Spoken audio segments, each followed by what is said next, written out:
Finland may make the call on whether to join NATO in just weeks following Russia's invasion of Ukraine, with a decision possible during this spring.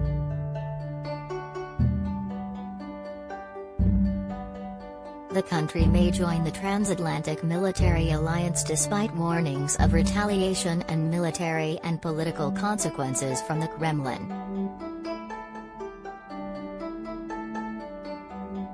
Prime Minister Sanna Marin this weekend said, "Both joining NATO and not joining are choices that have consequences. We need to assess both the short-term and long-term effects. At the same time, we must keep in mind our goal, ensuring the security of Finland and Finns in all situations." Marin added that Finland's relationship with neighboring Russia has changed irreversibly after the assault on Ukraine, and it takes a lot of time and work for confidence to be restored.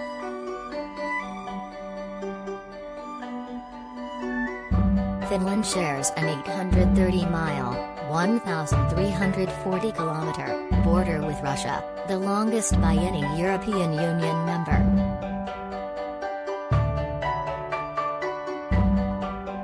It has remained militarily non-aligned, therefore not engaging in war or conflict, since the end of the Cold War for fear of provoking Moscow.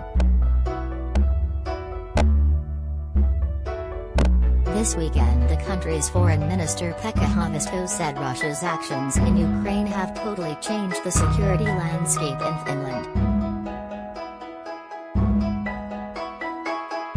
He told Kyoto News that Finland must be prepared for more negative military scenarios.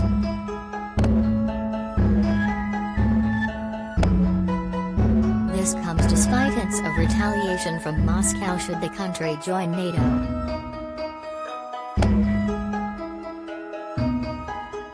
Last month a Russian politician warned of serious military and political consequences if Finland and Sweden joined the alliance.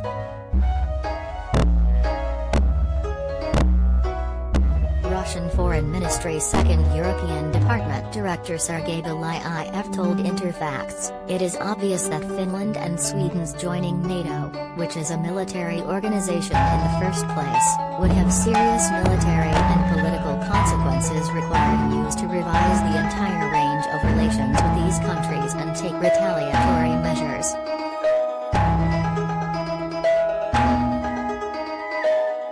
Last month Finland also detected interference with passenger jets' GPS signals near Russia's Kaliningrad enclave and the country's eastern border with Moscow.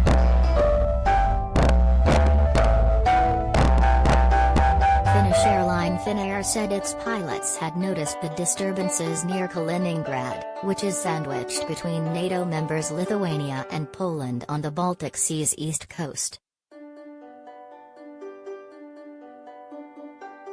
Other aircraft reported unusual disturbances in GPS signals near Finland's eastern border with Russia, with planes unable to land at Savonlinna airport due to the interference. In February Helsinki also received letters from Russia, demanding clarity on the Nordic nation's future regarding security.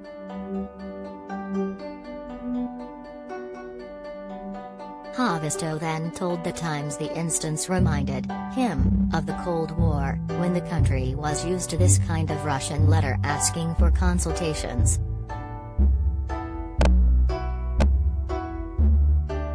Until now, nothing was able to persuade Finland or Sweden to join NATO, throughout the Cold War from 1947 to 1989, and in the decade since.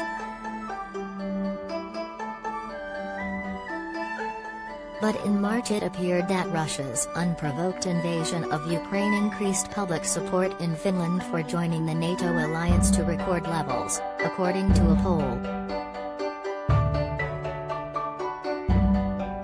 A total of 62% of respondents in Finland had supported their government applying for NATO membership.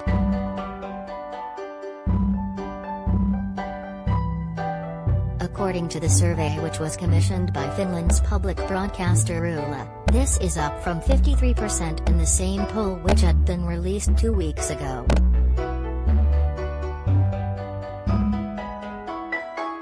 Later that month another poll from newspaper Helsingin Sanomat also suggested a majority of the nation is in favor of joining NATO, with 54% responding they would back the decision. In neighboring Sweden, a similar recent poll showed those in favor of NATO membership outnumber those against.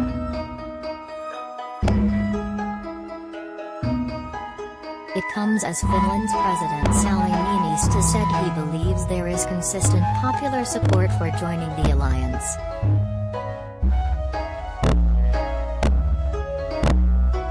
Speaking to Yle on Wednesday, he said, "NATO needs to know that there is popular support. We already have that, in my view."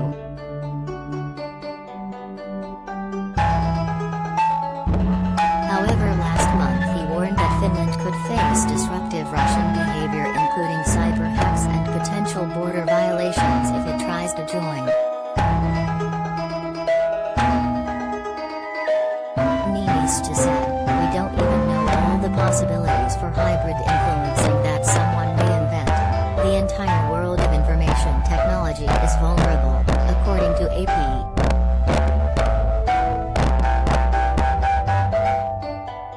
Vladimir Putin has used NATO's eastward expansion as one of several justifications for his brutal war, and has demanded Ukraine pursues neutrality as a condition to withdraw. Meanwhile, NATO countries have repeatedly refused requests from Ukraine's President Volodymyr Zelensky to directly aid his country's fight against Moscow's invading forces out of fear of being dragged into a wider conflict with Russia.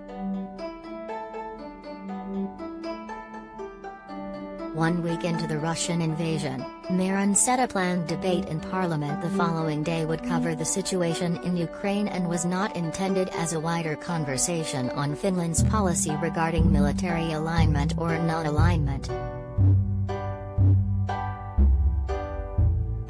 Since the assault on Ukraine, Finnish leaders have held multiple meetings with their US and Nordic counterparts regarding Finnish defense and security.